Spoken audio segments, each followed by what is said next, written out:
Alright, attempt the second. Last attempt I got cocky and overset a pin and ruined everything, so I figured I'd start over because that was like 5 minutes in. Anyway, as I was saying last time, I'm using two tensioners so that I can wiggle back and forth more easily in a way, kind of like I believe it's called float picking, which is a technique I learned from Correct Jeans. He did a video, a very good video, better than this one will ever be, particularly since I am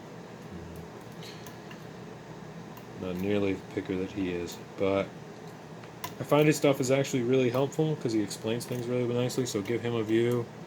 Not that anyone views my shit, but that's fine. The one person who's watching this that hasn't seen a Correct Jeans video, go check him out, please. He's very, very good at what he does.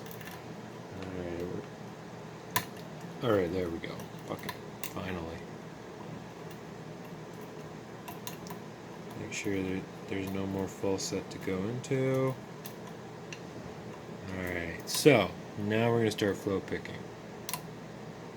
Yep, there we go. Something was overset. But what you're looking for, you're almost like guessing, checking your way through this lock.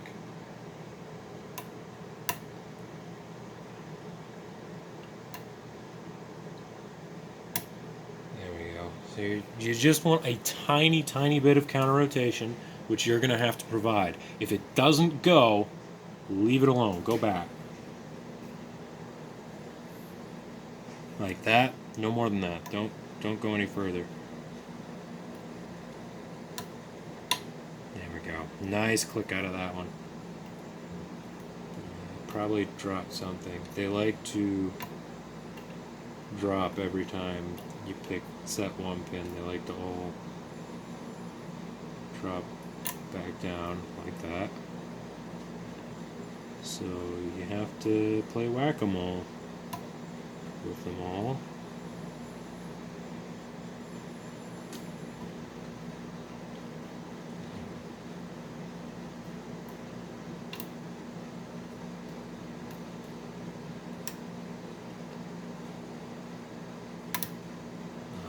Got this lock on eBay. Actually, it arrived today.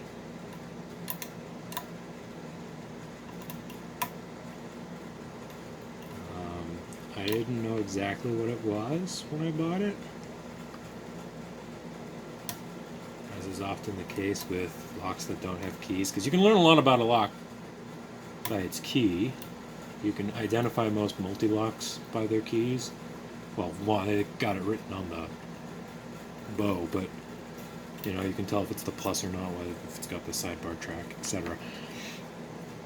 And these, of course, have a very distinctive key bow on the 700s, but this one didn't have a key. I think the 600s might have the same thing. I'm not sure.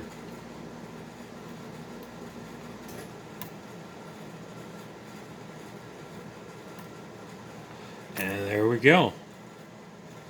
Just a little bit of a jiggle, jiggle, jiggle, and set that last pin.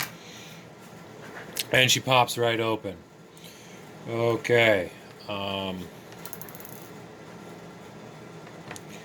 Let's take this apart. I'm going to set it right here. As I said, I do not have a key to this lock, so I'm going to move over to the pinning mat, which I know is sideways. It's fine. Don't worry about it. I'll bring it close to the camera in a second. So again, we've got to hold this very carefully. The number 1 Phillips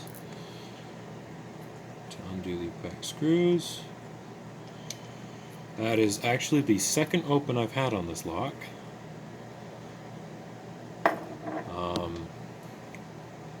Usually the second open's a lot easier, and that was the case this time. The first open took me, I don't know, 2 hours to get this open the first time. Of course, I was following some tutorials, so I knew what I was getting into. I didn't know exactly whether this was a 7. I thought it was actually a 7-pin, because if you can see right here, I thought, if this will focus, come on, you bastard, there we go. See it? I thought 1, 2, 3, 4, 5, 6, 7, but this last one here, that's not even a drilled out chamber, as far as I can tell. I got nothing on it, man. I don't know. All right, where's my shim? Shimmy, shimmy, shim. Here we go. So I'm gonna want to rotate this so that the groove here is not pointed to the top, just in case something goes wrong. But I do not want is to close it on accident or to cut myself on the shim. Sliced my finger open with a razor the other day, razor blade. That was not fun. I don't recommend. Okay. There we go. This lock has a good amount of drill protection, and weirdly, I'll show you in a minute, it's got a slot drilled into the Bible here for a sidebar that the lock doesn't have. But as you can see, I don't know if this will show up in the video. Focus, you fuck. There we go. Countermilling on chambers 1, 2, 4, 5, and 6. 3 doesn't really have any.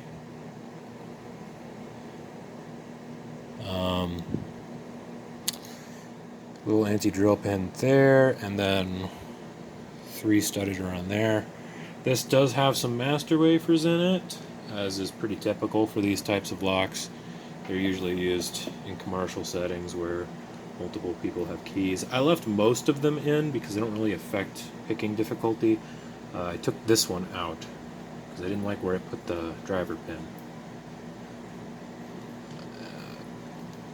So we're just gonna move these around.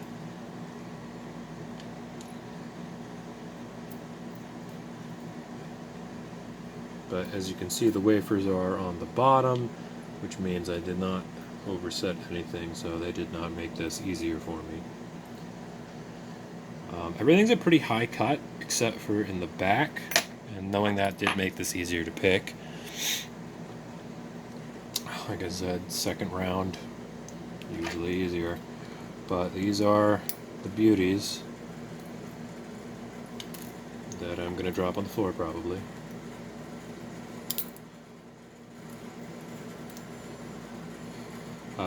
These are gin bottle spools. I have a couple of spare ones of these, so if I lose one, it's not the end of the world, but these are hard to come by to a certain extent. Although I think you can actually buy them now, so maybe not so much anymore. They did attempt to balance the pin stacks, but pretty much all the drivers are the same size except for this little guy right here, who you'll see better in a moment.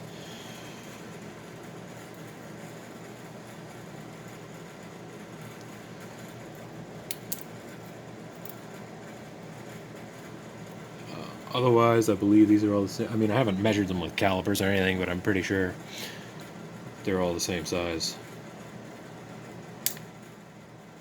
There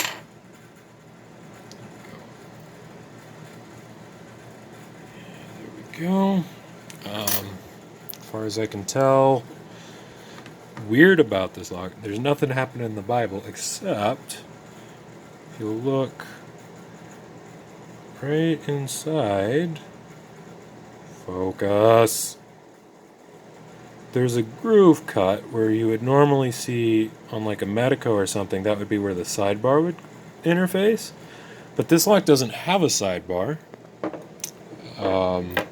so I can only assume that that means that this lock body is used in numerous locks. Maybe they built this into ASSA twins, but those have 5 on the top, and I don't know. Maybe they built it into another lock. It's pretty common. But this is also, I just bumped the camera, I am so sorry. Only 6 holes in here? Oh, you know what? the brass looking ones are the holes for the pins. This dark one is an anti-drill feature that goes right there. I don't know if you can see that. There you go. It goes right there to protect the pin stack. So that's what fooled me into thinking this was a 700 and not a 600. I didn't know that it would have that there. I know that for the future. Not that I'm disappointed about getting this lock because it's a very nice lock and I didn't have one before, so it's not like it's a duplicate or anything.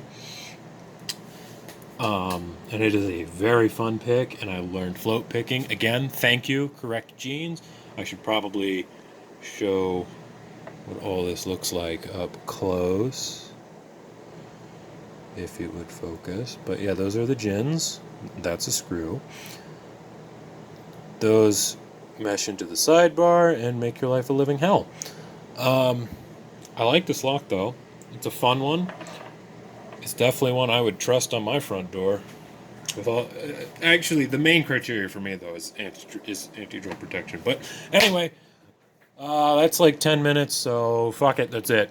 Goodbye. I'll put this together off camera because no one needs to see that shit.